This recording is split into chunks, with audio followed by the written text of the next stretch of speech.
নামাজ শেষ করে সবাই মসজিদ থেকে বের হয়ে যাচ্ছে। একজন বৃদ্ধ লোক কোনায় বসে ধ্যানমগ্নভাবে কাঁদছেন। তার চোখে অনুশোচনার অশ্রু। পাশে বসে থাকা এক তরুণ জানতে চাইল, চাচা আপনি কাঁদছেন কেন?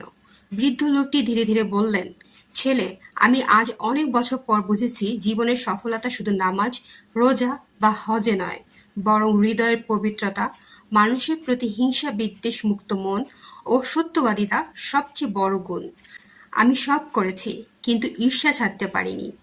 তরুণটি কিছুক্ষণ চুপ করে থেকে বলল, আপনি কি হাদিসটি জানেন যেখানে রাসূল সাল্লাল্লাহু আলাইহি সাল্লাম বলেন, সেই ব্যক্তি সবচেয়ে সুন্দর ও উত্তম চরিত্রের অধিকারী যে প্রকৃত হিংসা বিদ্বেষ থেকে মুক্ত অন্তরের অধিকারী এবং সত্যবাদী।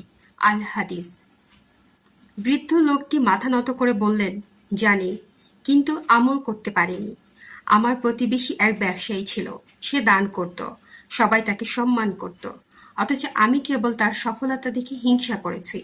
একদিন আমি তার বিরুদ্ধে মিথ্যা অভিযোগ করেছিলাম, সে অপমানিত হয়ে শহর ছেড়ে চলে যায়। আর আজ আমি শুনেছি সে ক্যান্সারে মারা গেছে। আমি ক্ষমা চাওয়ার সুযোগটাও পেলাম না। তরুণটি তার হাত ধরে বলল, আল্লাহর রহমত অশেষ। আপনি যদি আন্তরিকভাবে তওবা করেন, হিংসা ত্যাগ করেন, সত্যনিষ্ঠ হন, তাহলে ইনশাআল্লাহ আল্লাহ ক্ষমা করবেন। আমাদের প্রিয় নবী সাল্লাল্লাহু আলাইহি সাল্লাম বলেছেন, তিনটি জিনিস যে ব্যক্তি নিজের মধ্যে রাখবে সে জান্নাতে যাবে। ১. হিংসামুক্ত হৃদয়। ২. সত্যবাদিতা। ৩. উত্তম চরিত্র। তিরমিজি। বৃদ্ধ লোকটি চোখ মুছে উঠে দাঁড়ালেন। বললেন, আমি আজ থেকে নতুনভাবে শুরু করব। কাউকে আর হিংসা নয়, বরং দোয়া করব সবাই ভালো থাকুক। এই গল্পের মাধ্যমে আমরা একটি গুরুত্বপূর্ণ শিক্ষা পাই। আমল এবং ইবাদতের পাশাপাশি হৃদয়ের পবিত্রতা, সত্যবাদিতা এবং হিংসা বিদ্বেষ থেকে মুক্ত থাকা ইসলামের অত্যন্ত গুরুত্বপূর্ণ।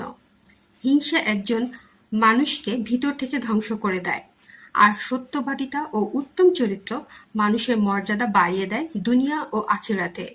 আসুন আমরা সবাই হৃদয়কে হিংসা বিদ্বেষ অহংকার মুক্ত করি, সত্যকে আঁকড়ে ধরি এবং উত্তম চরিত্র অর্জনে সচেষ্ট হই।